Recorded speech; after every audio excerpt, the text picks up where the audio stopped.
Good afternoon, everyone. I'm Lee Gould, the Executive Director for the Canadian Association of Government Finance Officers. Welcome again to our weekly webinar, Wednesday webinar series. It's part of CAGFO's COVID-19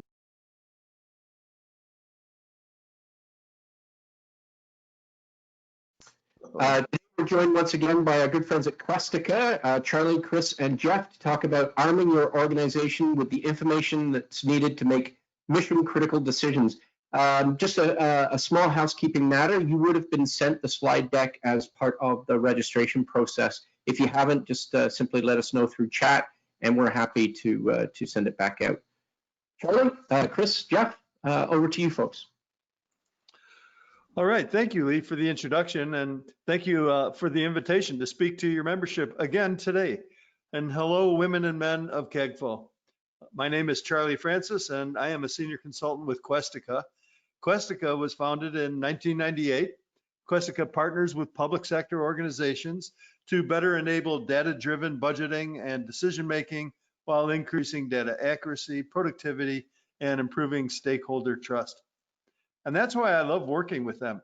You see, as a retired municipal finance director, I appreciated working with companies, vendors that only serve and understand the public sector, just like Questica.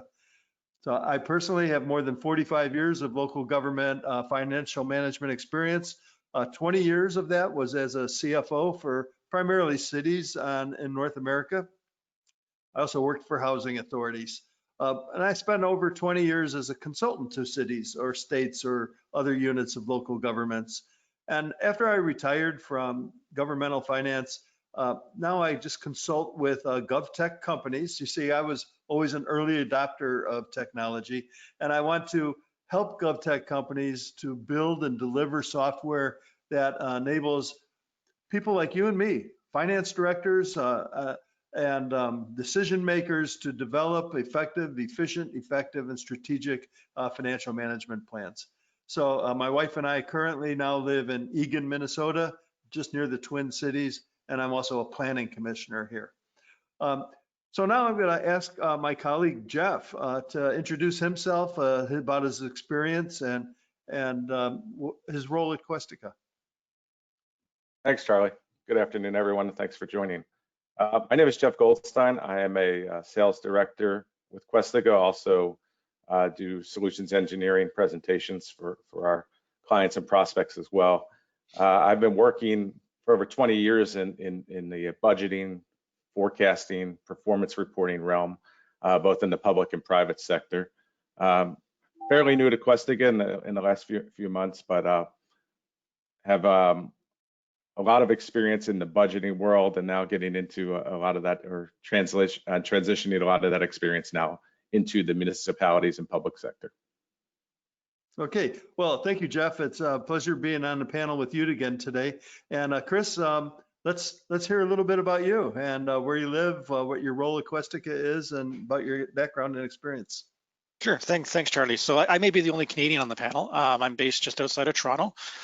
I've been working about 20 years or so now in both the private and public sector, dealing with customers' finance and ERP systems, integrations, those kinds of things. The last 6 years or so, I've been with Questica, working in the public sector budgeting space, working with municipalities of various size, as well as K-12 and higher ed clients. So. All right, well, thank you. It's just it's really great being on a panel rather than one person for the next 45, 50 minutes. I think it breaks it up for us, and it breaks it up for people that register for the webinar as well. So looking forward to our discussion today. So now I'd like to know a little bit about you, our audience. Last week, we asked you what your role was within your organizations. And this week, we just want to have one poll question here on what type of local government do you represent? So I'm going to put my glasses on, go to the polls, and you're going to have some choices here. I'm going to apologize if I missed one. And so if I missed one, in other words, if you're not a city, town, special purpose authority, county, province, maybe pick one that's closest to you. We'll give this about 20 seconds. let everyone be able to participate in the poll. I can tell you the results coming in that most of you are with cities, several with towns, and one province. Let's close the poll. Well, 4, 3, 2, 1, poll closed. Okay, and now I'm going to share the results. Okay, so most of us are cities, 82% of the attendees, 14% of towns, and we have 4% of the attendees today are from provinces. So it's good to know. Thank you for joining us today. Well, let's talk about our agenda next.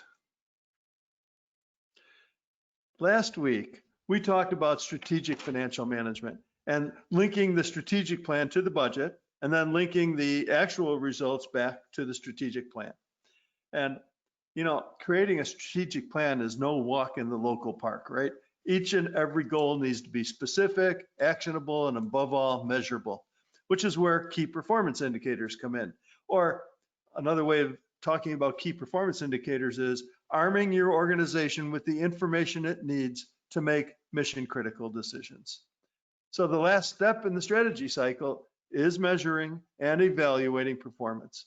Local government's actions need to be measured so that managers can understand the city, or if the city or town or province's strategic plans are working. And then any action in a plan should be designed so that the people performing the action and the manager who is supervising employees can understand whether or not the action is accomplishing what it was designed to. So we're again today are going to look at the role of the finance director in arming your organization with information to provide mission critical decisions, and then explore how to transform that information into KPIs and stories that become evidence.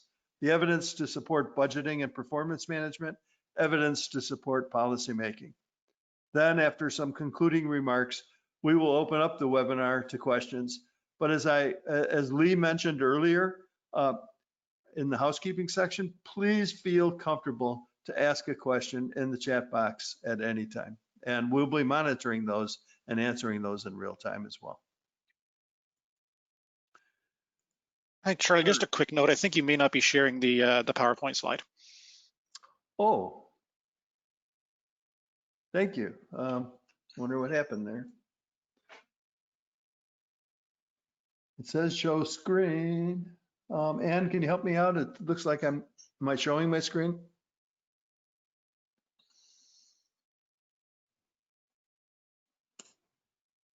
Ann, are you there? Okay. I was muted. Hello, can you hear me?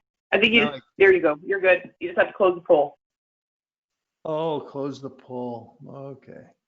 You closed it, you closed it for me? Thank you. Yeah. All right, so let me go back.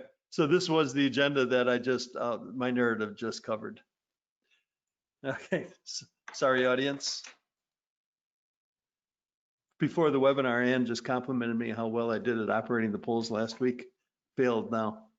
So just like last week, I talked about your role as a finance director and that you are more than just a preserver and a reporter of value. I mean, you do more than timely and accurate financial reporting. As essential as timely and accurate financial reporting is, as essential as internal controls are to your agency, you're now expected to have an expanded role. You're to be like the CFO. And during these uncertain times, you got to participate in driving your agencies towards identifying and delivering essential services with severe limitations on your revenues, with spiking in your expenses, with cash flow. So during this COVID crisis, you need to be at the elbow of your city, county, and manager, ready to support and challenge her or him in leading your public agencies. You need to be a communicator, a storyteller. You have to recommend data-driven and evidence-based policies, strategies, and tactics to your elected officials, to your senior management teams to get across key information and concepts to facilitate discussion and decision-making. And for those of you who are on the call who are supporting your CFO during this crisis, you need to efficiently and effectively help transform your finance, accounting, information technology, and human resources from a purely transactional and cost efficiency focus to an increasingly value-added strategic focus. And one of the ways we do that is through transforming data into key performance indicators. Now, this is where I'm going to ask you to take out your pens and pieces of paper, your pencils, pieces of paper, because we all know what performance indicators are: inputs, activities, outputs, outcomes, impacts, measuring your planned work and your intended results. I love this graph, by the way. But what I wanted to talk to you today is a little bit about 10 steps developing key performance indicators. So step number 1 is to start with strategy. You should always start with strategy. You remember last week we talked about how the community needs feed into a strategic plan. You know, without a firm stake in the ground, what your government is seeking to achieve, it's incredibly easy to end up with this huge long list of performance indicators that you feel you could or should measure. So strategy acts as the starting point. It helps you focus that 30 to 40 page strategy document down to something that is easy to read, is understandable, and it helps you define your objectives. Number 2, you need to define the questions you need to answer. This I always kind of recommend when I help people develop key performance indicators is the first thing you should develop is key performance questions. In other words, what are you trying to narrow your focus on? What are you trying to accomplish? And so, you know, like if you're trying to, you just want to take your strategy, what are we trying to focus, and then get these questions down so that then you can say, number 3, what data do I need? Identify your data needs. Once you know the questions you're trying to answer, you need to define your data to establish what KPIs, metrics, or data you need in order to answer those questions. Number 4, you need to evaluate all of the existing data that's there. Having worked out your ideal data in the previous step, you need to perform a gap analysis. What data would you really need to have? What do you already have? What's missing? And ask yourself what you need to change or tweak or implement to ensure that your data collection is aligned with the strategy. Number 5, then you find the right supporting data. So KPIs are really powerful in the right hands, but there's a vast quantity of supporting data that is every bit as insightful and useful as a traditional KPI. So you need to find that data wherever it may exist. And today it's pretty easy to find data. People call it the datification of the world. These vast amounts of information are being created and stored every minute. And I spend time still today looking for data that supports you know, presentations like this or points that I'm trying to get across. Number 6, determine the right measurement methodology and the frequency of measuring. So knowing what you need is one thing, working out how to access and measure that information is another. So finding the right measurement methodology is critical. Number 7, you want to assign the ownership of your KPI. There's 2 kinds of ownership. The first is the ownership of the KPI in terms of its meaning and interpretation. Someone needs to be in charge of looking at the KPI, interpreting its results, monitoring how it's changing, and deciding what that means for the government. The other kind of ownership refers to data collection. Sometimes you can automate the process, but more often than not, some human intervention or interaction is required to get the data. Now, sometimes the ownership is the same person, but recognize that there's usually 2 types of ownership of the KPI. Number 8, you want to make sure that your KPIs are understood by people within your organization. It's essential that everyone in your government, from your elected official down to your co-workers, even your day-to-day workers, they need to know what you're trying to achieve and how you're measuring the progress towards those achievements. So, and this is especially important for those who have the ownership. If you have the ownership of the KPI, it's important for people across the government at any level to know what you're doing with that KPI. And then number 9, find the best way to communicate your KPIs. It's always wise to think about how best to communicate it so that your insights are obvious within the organization. You want to go beyond just communicating it in your annual financial report or in your adopted budget, but find a way to communicate your KPIs, especially those that are tracking progress towards goals on either a monthly, quarterly, semi-annual basis. Visualizations are really effective and clearly illustrating trends and variations. Number 10, review your KPIs to ensure they help improve performance. Again, you'll hear circles from me all the time. Strategy is circular, performance is circular. We want to come back to make sure that that you are achieving what you're achieving, and where you're not, what adjustments that you need to make. So at this point, I think Jeff has a couple of Questica reports that will highlight this, and I'm going to turn this over to Jeff and see if I can do that rather seamlessly so Jeff can share some dashboards. Let's see. I want to go to attendees, Jeff, make presenter. Jeff, it should be yours. All right. You should see me now. I do. All right. Thanks, Charlie. All right. So a couple of examples here. I wanted to show in Questica, and any report or something I want to share can be turned into a dashboard in Questica, and you can set up dashboards like we're seeing here on screen that could be role-based or user-based. So, you know, I can see something different as a manager maybe than what the finance department needs to see rolled up. In this case, we're looking at a dashboard. I'm putting myself in the shoes. I'm a manager. I manage multiple departments. You know, what are the things that are important to me to manage my area of responsibility? And so some of those things could be key performance indicators that we've been discussing, like some different statistical indicators, as you're seeing here at the bottom of the screen. So maybe time to track building permit processing time, how many days I'm going to do that. And the title today of the presentation is really turning, you know, a lot of it has to do with making your reports display information or tell the user where they have issues and don't have issues. So this is a great example of a report like that that shows me over here, you know, through color indicator or an indicator that says, how am I doing for each of those different KPIs? And so if I wanted to see more information, for example, in this large building, I can drill into more detail by clicking on that. And it would bring me up to that specific indicator's information screen. And all of these screens that you're seeing, something like here, can be configured to meet the needs of your organization. So if there's other parts and things that you want to measure for this particular KPI or document, you can do that as well. And so this would give you some information about the KPI as a user. If I didn't understand what it was, I could put in the description of it. You know, how is the trend? You know, down is better.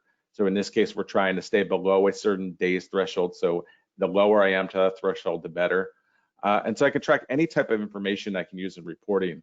Then I can also see how I'm doing in here with the blue line being the target and my actual line being lower. So that's it, when we went back to the dashboard showing a green indication because I'm below those thresholds.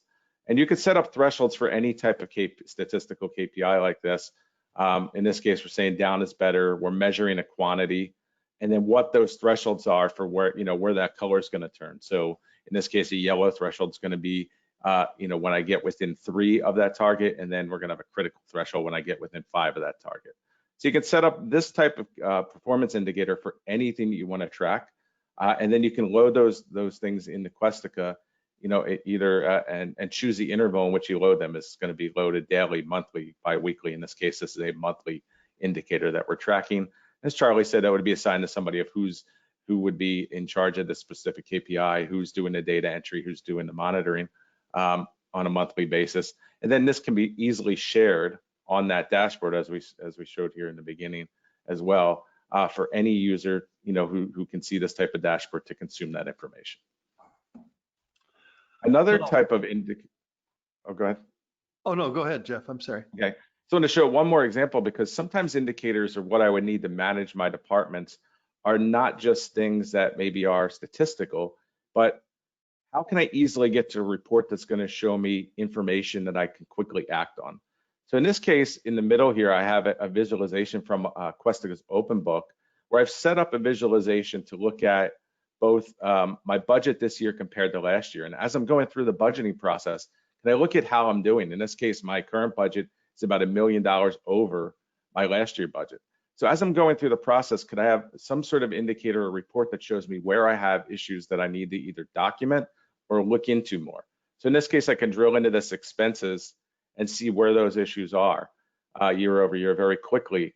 If I drill down into parks and fleet, I have a variance there. So I was wondering, well, what is that? So I can drill down further and get into a breakdown now by account category, which shows, okay, I have my increase in here about $70,000, $80,000 is in equipment. And then I can continue drilling down to the exact account that has that variance.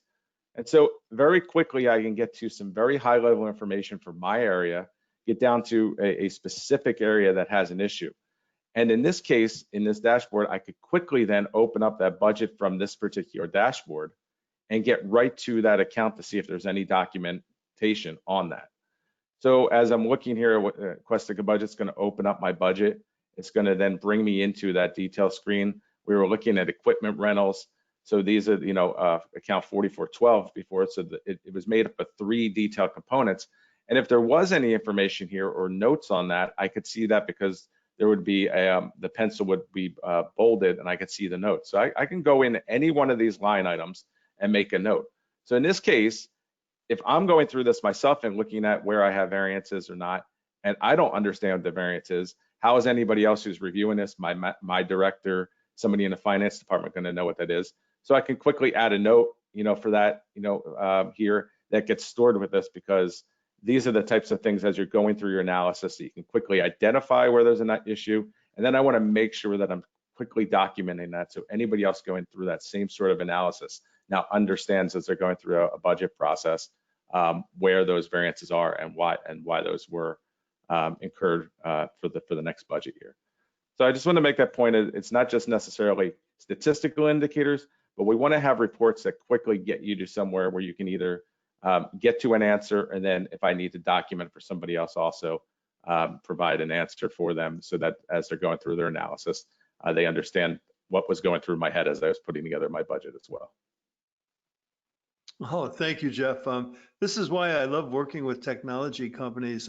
Men and women, the audience today, I didn't have this available to me when I was a finance director, and so I would have all of these different pieces and different reports on different places on my desktop or in files or in different to have everything where you prepare your budget, monitor your budget, and have all your key performance indicators linking back into your strategic plans in one place is just so essential to being more efficient and effective in the way you're delivering services.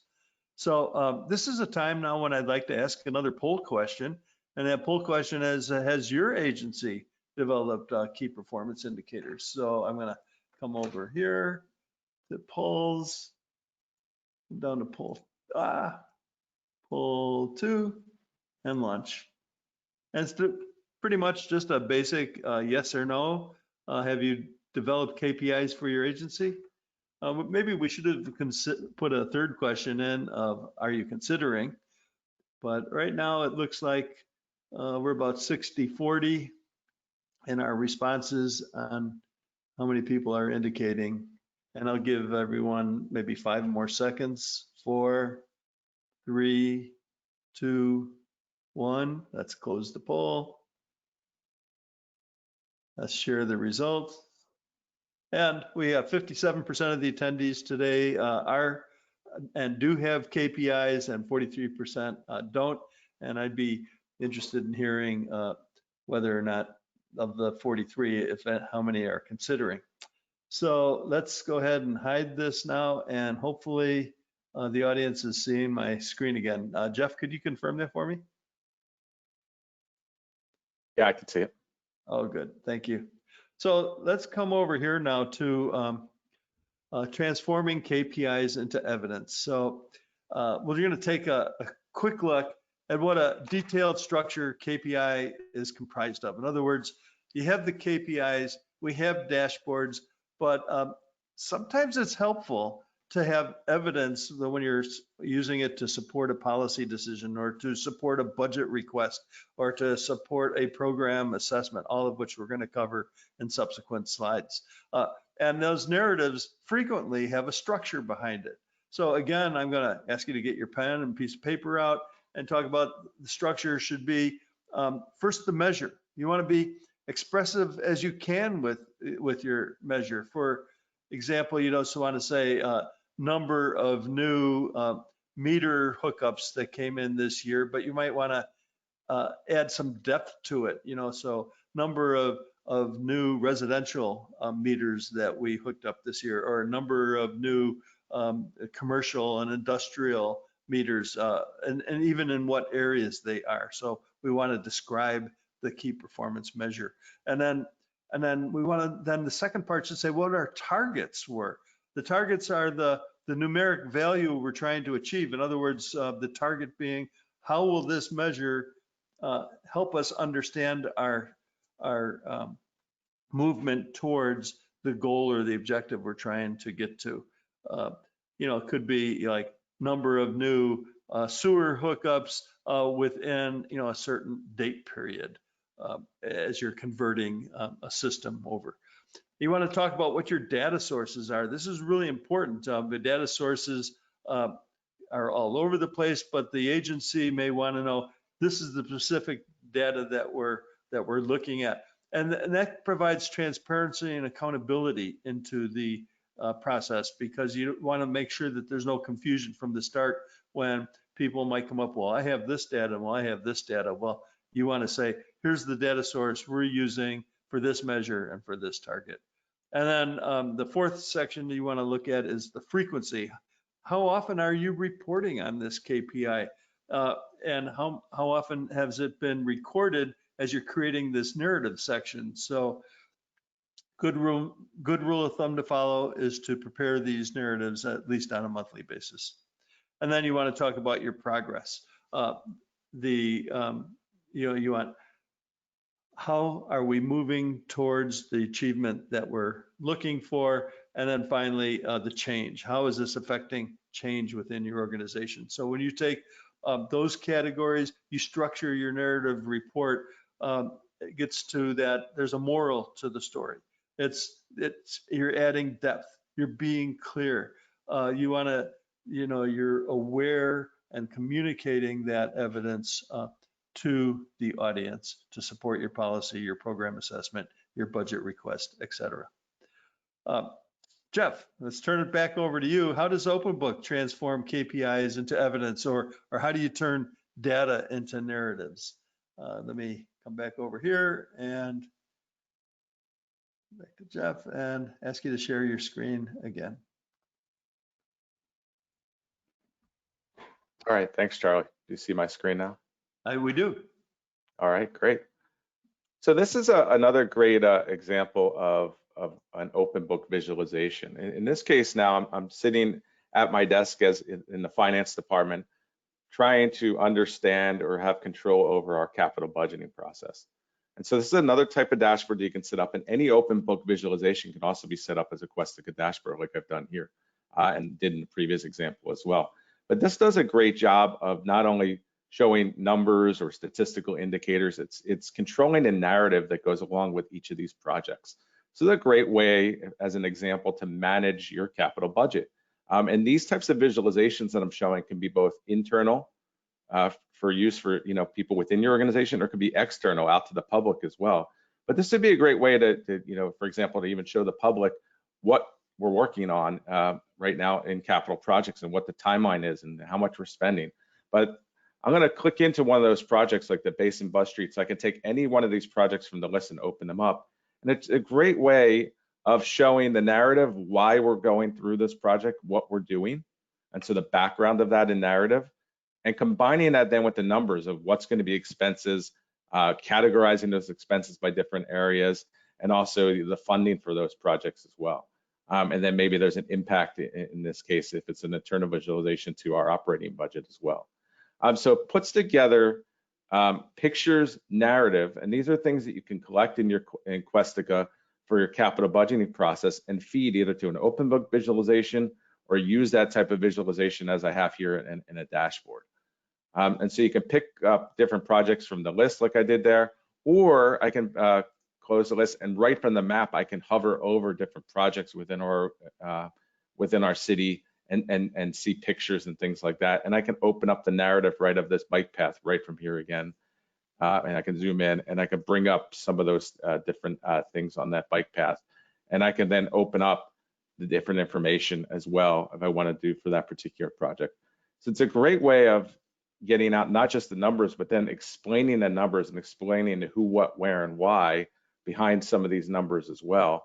And it's a great way, you know, in this case, as the hub or somebody who's looking at the entirety of or the entire capital budget, to have a one screen view or have an area where they can quickly get to that type of information. Well, thank you, Jeff. This is so important to be able to take the numbers and put it into narratives and pictures. It's just critical. I just can't say enough. So we started the presentation about arming your organization with data to make mission critical decisions. And now we talked about developing key performance indicators. Then we talked about transform and how software is now there available to help you do this. Then we talked about translating the key performance indicators into narratives and evidence that can then support your performance management, can support your program assessment, it can support your budget development and your policy making. So those are the 4 or 5 key areas that we want to look at now, is taking this evidence and using it to make those kinds of mission critical decisions. So let's talk now about performance measurement, performance management. You know, performance measurement and performance management, they're often used interchangeably. However, they're distinctly different. For decades, governmental entities have measured outputs and inputs. Less commonly, they've measured efficiency and effectiveness, and they're doing that for performance. That's performance measurement, right? It helps governments monitor performance. So what do we do with it? Now that's what performance management's all about. It encompasses an array of practices designed to improve performance. It systematically uses the measurement data and the analysis, as well as other tools, to facilitate learning and improvement, and strengthens this focus on results. It's an ongoing systematic approach to improving results through evidence-based decision-making, continuous organizational learning, and a focus on accountability for performance. So performance management is typically, it would be integrated into all aspects of the organization's management and policy-making process, and it transforms those practices so it is focused on achieving improved results for the public. It's focused on priorities. It's focused on the strategic plan.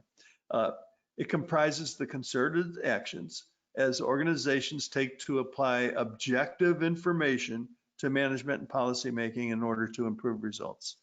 Performance management uses evidence from measurement to support planning, funding, and operations. And then the better information enables elected officials to recognize success, identify problem areas, and respond with appropriate actions, to learn from experience and apply that knowledge to better serve the public. All right, we're going to take another poll. That poll is, what budgeting methodology is your agency using? Let's come back to polls.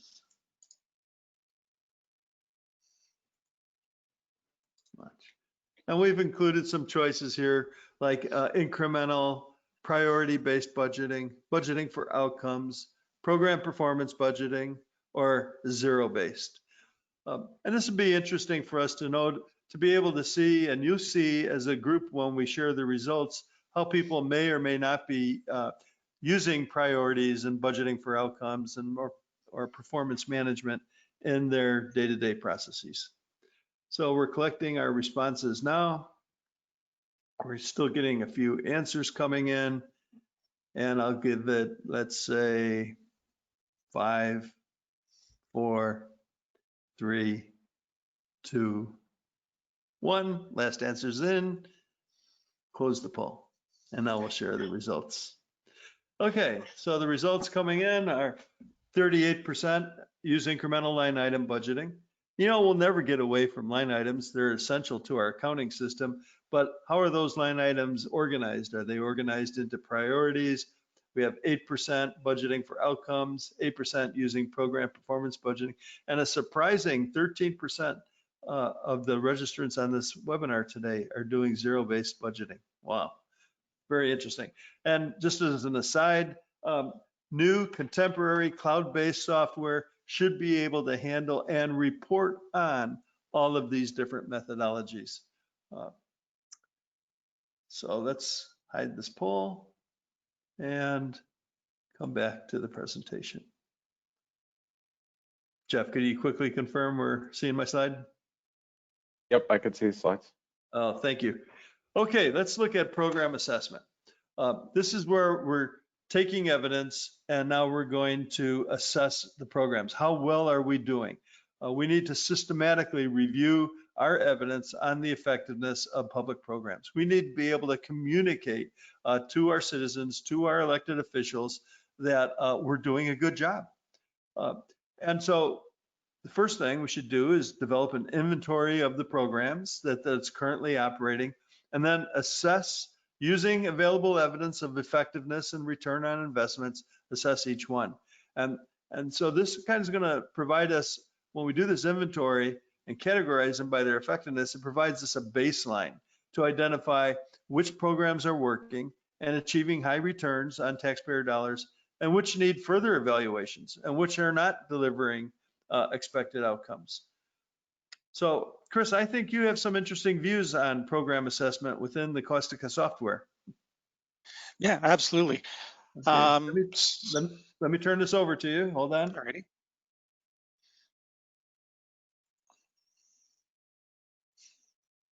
There you go. All right, let me share my screen with everyone here. All right, so I'm going to get into a little more functional detail right now. I want to talk about an existing Questica client and how they are using our performance measures module to track some of their KPIs. I'm going to talk a bit about the potential as well for some of the wonderful things that we can actually do in the system. So the example we're going to use today is a Crown corporation here in Ontario called Ontario Northland. Some of you may have heard of them.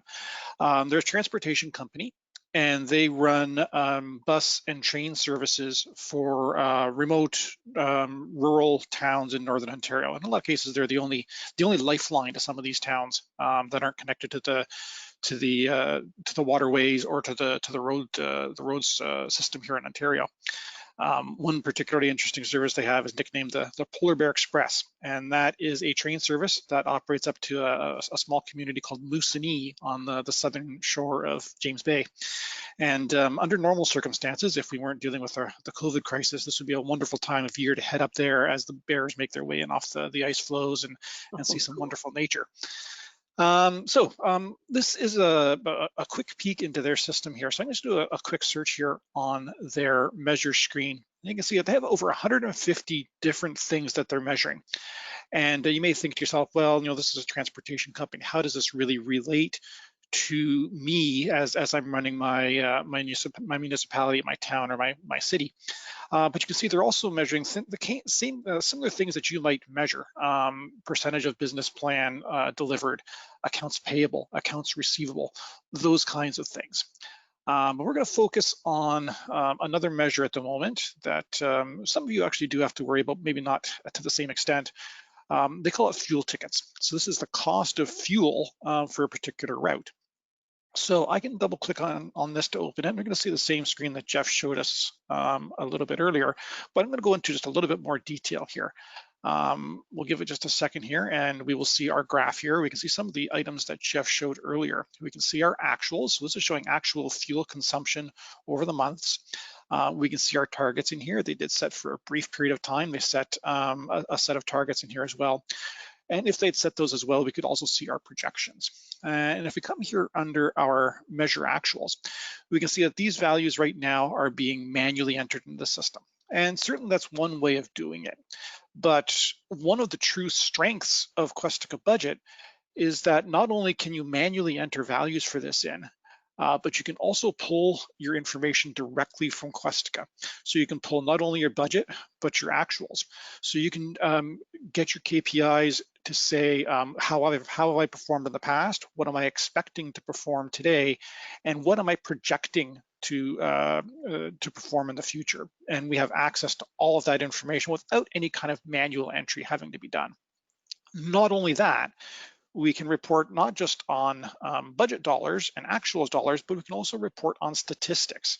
So for a railroad, for example, number of kilometers driven it is a very valuable piece of information. Number of passenger miles. These kinds of things can also be brought into the system and automatically brought into your KPIs. So that is a really, really powerful tool that enables more advanced KPIs and real-time kind of tracking of those.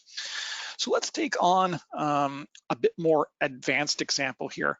I'm going to scroll back up to the top here, and they have one called average monthly cost. So in addition to measuring a simple one-dimensional item like fuel consumed, we can open up one like this and we can see that we can actually bring together multiple elements. So this is what we call a combined measure.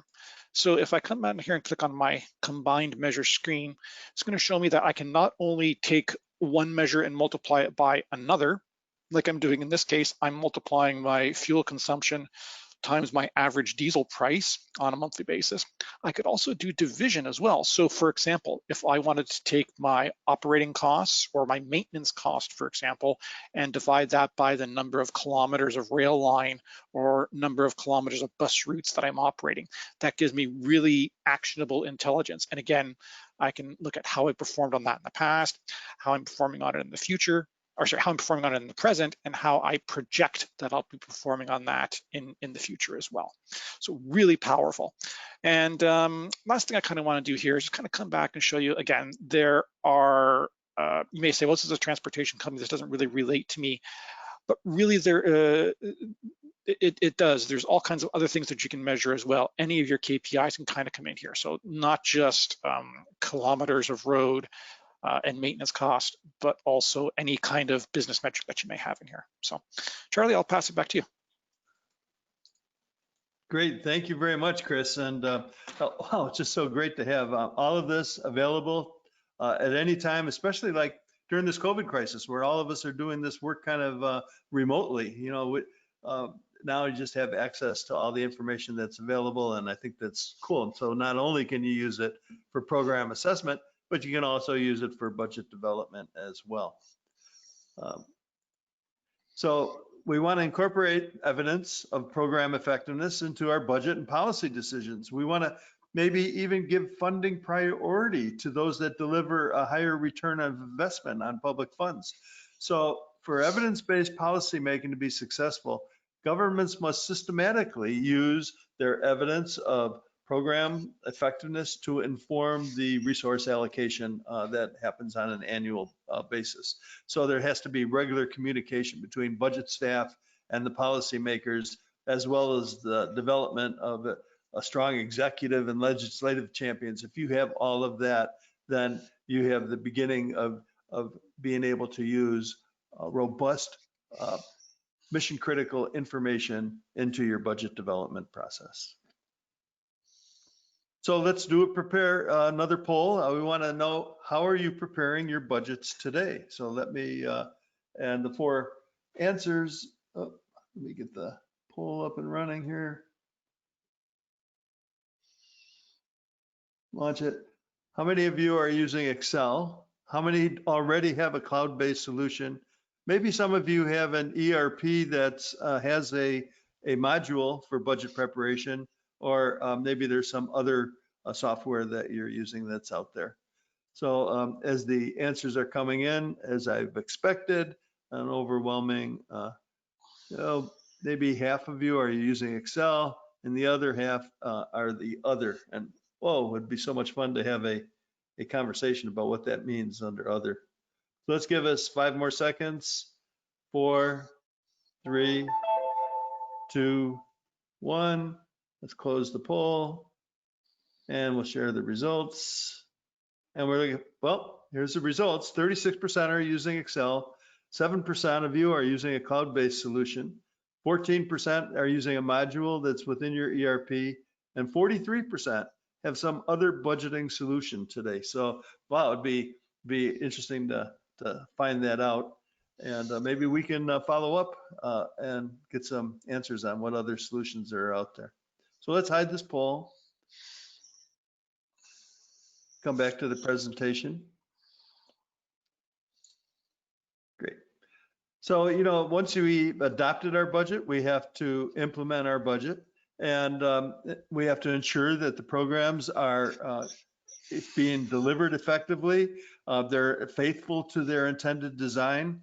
And so budget implementation, program implementation, well, the implementation can dramatically affect the outcomes. You know, it could have the most effective designed intervention that's out there, but it could produce poor results if it's poorly run.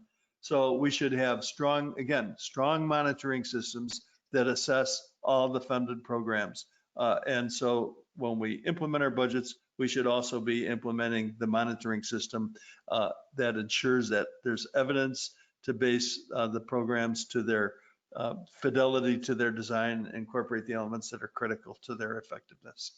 And we should include during the implementation the processes that improve quality by using information gathered through monitoring to make adjustments.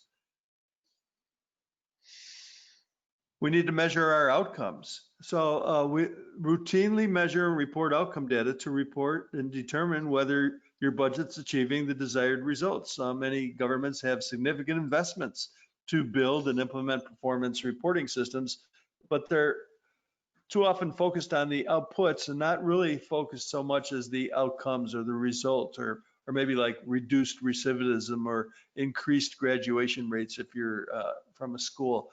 You know, so we want to develop outcomes that are useful to the policymakers.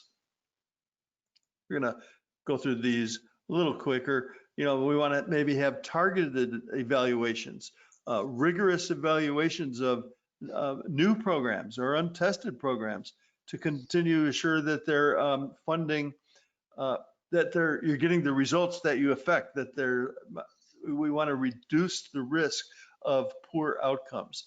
So we want to maybe direct our resources to programs that lack rigorous outcome data so that we can receive more significant funding, or we can make sure that they're delivering the desired results. And then when it comes to policy making, we want to use evidence in our policy making, and primarily we want to do that because they have you know, three benefits. We want to reduce wasteful spending. If we use evidence on outcomes to inform our budget choices, policymakers can identify and eliminate ineffective programs, and they can free up dollars for other uses.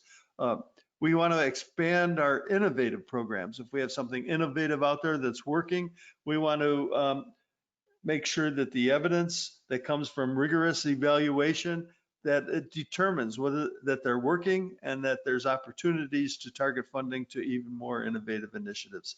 And finally, we want to strengthen the accountability. You know, with transparency comes accountability, and collecting and reporting data on program operations and outcomes makes it easier to hold agencies, managers, and providers accountable for results. So the key components of evidence-based policy making starts with a problem identification.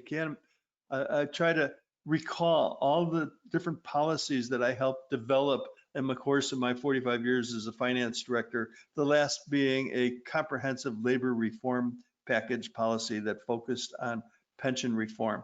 So the first thing I had to do was identify the problem. You know, I had to clarify and frame the problem and the issue, and in order to do that, I had to collect and summarize and interpret information relevant to the problem. I had to define the characteristics of the frequency, the severity, the scope. Give you a specific example. In California, we have a multi-employer agency pension fund that all cities participate in, and I had substantial rate volatility. I really didn't know 1 year from the next, how much my percentage of payroll contribution was going to be to the pension fund. And I wanted to stabilize that. So the first thing I had to do was identify the problem. What data is there? What data isn't? Where are there gaps? And then I had to frame the policy in a way that lends itself to potential solutions. And the solution that I was looking for in this example was stability. I wanted to be able to predict for the next 5 years what my pension rates could be. So then that then started to go into policy analysis. And in this example, the analysis included, what is the discount rate? What is the return on investment? What are the assumptions the actuary is using to determine workforce growth and labor costs? And by the time I got through, I said, how can I analyze this in a way that says, maybe the discount rate should be lower than what the multi-employer agency is using. I think the rate of return analysis is not going to be anywhere near that. And therefore, what would my rates be on my general fund if I used different actuarial assumptions? So as I did all of this analysis, I was researching and identifying policy options, how the policy will impact my general fund, what would be the cost to implement this into my general funds, what are the benefits, what political factors would I face, and with the adoption of it. And then primarily, like if I charged my general fund a higher rate than I was required to send in order to stabilize my general fund, what would I do with that extra additional required contribution? Should I send it to the multi-employer pension fund? Should I set up my own Section 115 trust and pre-fund pension obligations similar to the way we pre-fund OPEB obligations? So that allowed me to develop a strategy that and a process to get the strategy adopted and how it would operate. I defined the strategy for engaging the stakeholders, the citizens, the elected officials, all of the policy actors, including the management team. And then I drafted the policy, presented it to the city council, where it was then enacted. And it was enacted, in this case, I enacted in a series over 4 city council meetings, gave it a step process so that they was walking them through the process of this pension reform. And finally then became the policy implementation, which included, of course, monitoring, is the policy working?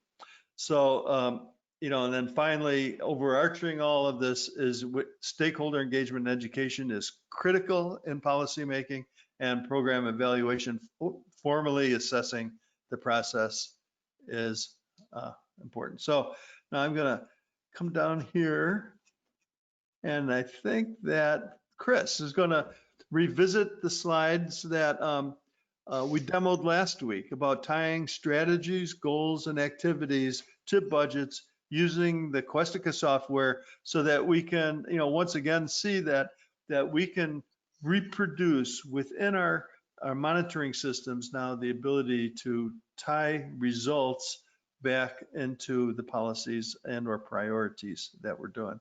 So Chris, I'm going to turn this back over to you. Let's see.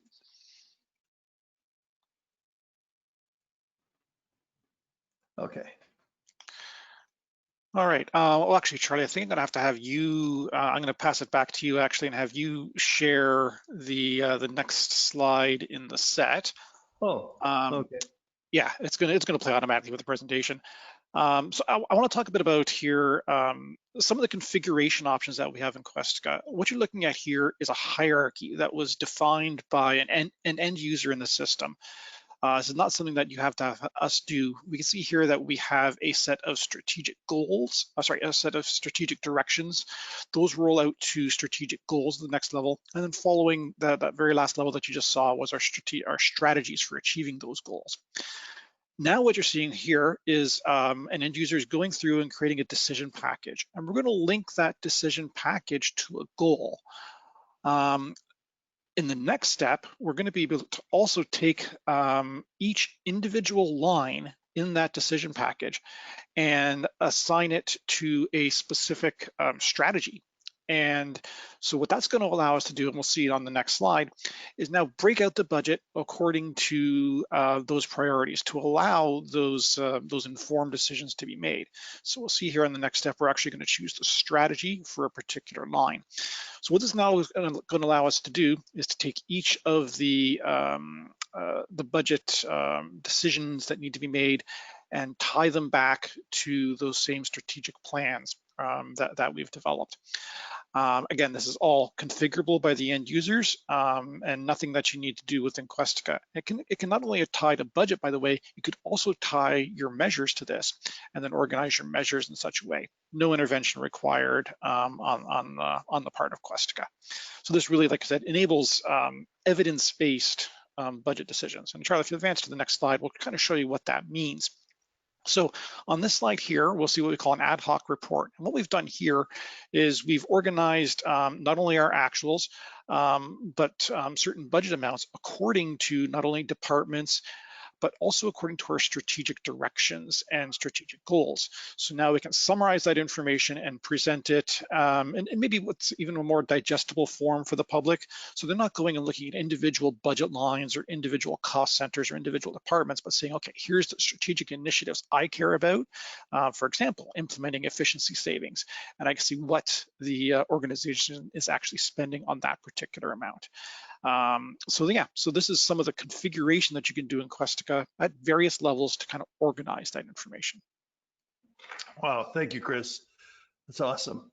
And now we're just about running out of time. And so I just wanted to come over here to our conclusion that, as I mentioned earlier, the strategy process is always circular.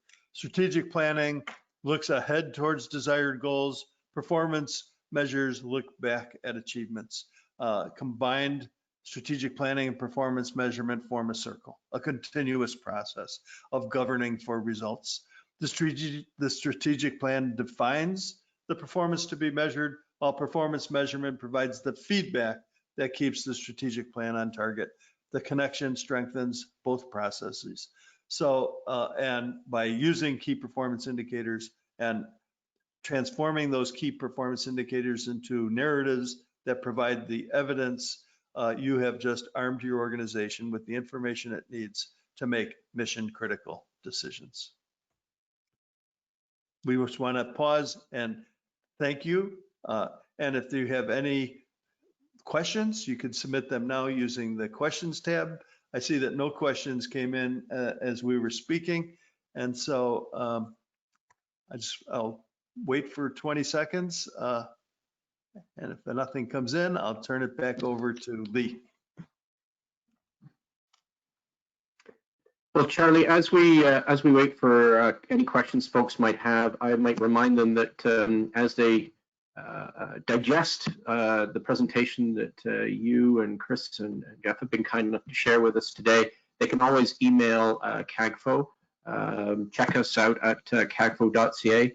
Charlie, what resonates with me is beyond the fact that this is a continual process, as your summary slide suggested, it is without a doubt that with transparency comes accountability. I think that's key to what CAGFO and its stakeholder members deal with each and every day. So again, thank you so much to you and your colleagues. Much appreciated. It was a pleasure being here, and thank you for hosting us today. Thanks, everyone. Okay, bye. Be well, be safe.